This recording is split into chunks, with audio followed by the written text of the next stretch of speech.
Hey everybody, it's James from No Shites Given, and I decided to do one other video for this week, mainly because there's just so much going on and so many things that really are getting on my nerves. So I felt, well, I have this platform that I purposely made so that way I can share my opinions, just practice my First Amendment right in general, and vent and, what No Shites Given is all about. So, I'm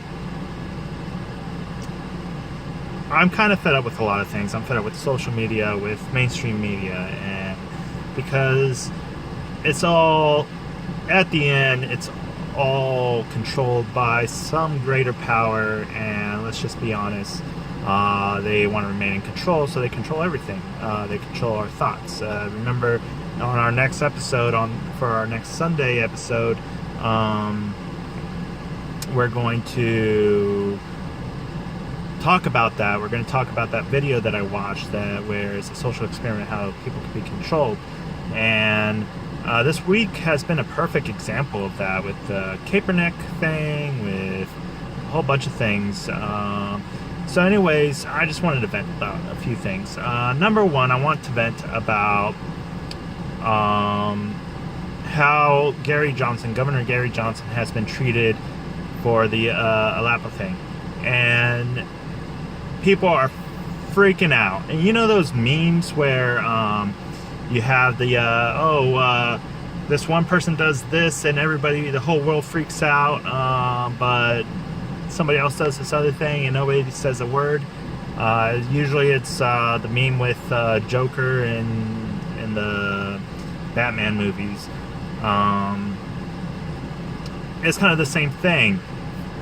Hillary Clinton commits a crime and lies on a daily basis. Nobody freaks out, but Gary Johnson makes one little mistake and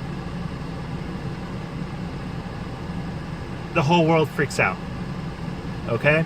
So there's my one thing. I think it's stupid. It's mainstream media controlling people's minds. They're so freaked out by Gary Johnson possibly winning, and possibly, and even if he doesn't win, mainstream media or those in power are still worried because he is making an impact on how people are thinking. And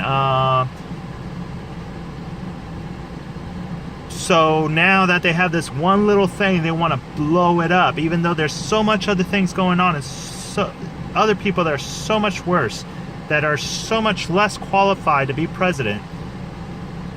They're going to focus on this one little thing and blow it up as much as they can. Then we have the next thing that I need to vent about, and that is, I'm at a USPS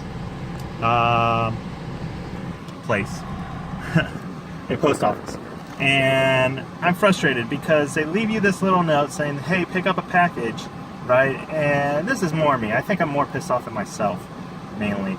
And they put, you can barely read the card, it's barely legible, and you go pick it up and they're like, oh, it's not here yet because he just left you that postcard, so you have to come back once he gets back. Understandable, but there's nothing in that postcard that said that I had to do that. Oh, well, you should just know. And it was on there. He did mention that he doesn't get back until a certain time, but it's barely legible, so everything is scribbled. So anyways, there's that. Not a big deal. There's a lot, like I've said, there's a lot of other important things going on in the world. For example, recently, so police, I believe, somewhere, posted, this just came out, I just saw it on my Twitter feed as I was walking out, and I was like, well, here we go. So, the police has posted pictures of parents that have overdosed on heroin with a 4-year-old in the back of the car. The parents were in the vehicle, in the driver and passenger seat. This is a perfect example of our society. The parents are absolutely in the wrong, obviously. They decided to put their kid in danger. They decided to do something that is just bad decision making. But here's the thing. The heroin that killed them, did they really overdose, or was the heroin bad heroin? And I think the solution to that is, let's stop this war on drugs. Let's start, instead of criminalizing people, putting people in jail for this, let's start trying to treat people. Addiction, as per the DSM-5, as per medical journals, as per the World Health Center, drug addiction is an illness. It's a mental illness. And why aren't we treating it that way? Why are we treating it as a crime? Okay? We need to invest more on trying to cure the illness instead of putting people in prison, not get any help, not get any medical help on it, and they end up back in the streets doing the same exact thing because they never got cured. Simple as that. A lot of other solutions to that, and this might be because of my libertarian leanings. Prisons, instead of being government ran, yes, a lot of people hate hearing this, but yes, let's privatize it. You know why? Because if we privatize prisons and privatize jails, they're going to offer a lot more that the government is not capable of affording for a lot less. And one of the things that could be possible is, let's just say, again, I'm totally against criminalizing people for having addictions. They would be a lot more capable of treating the issue than government is.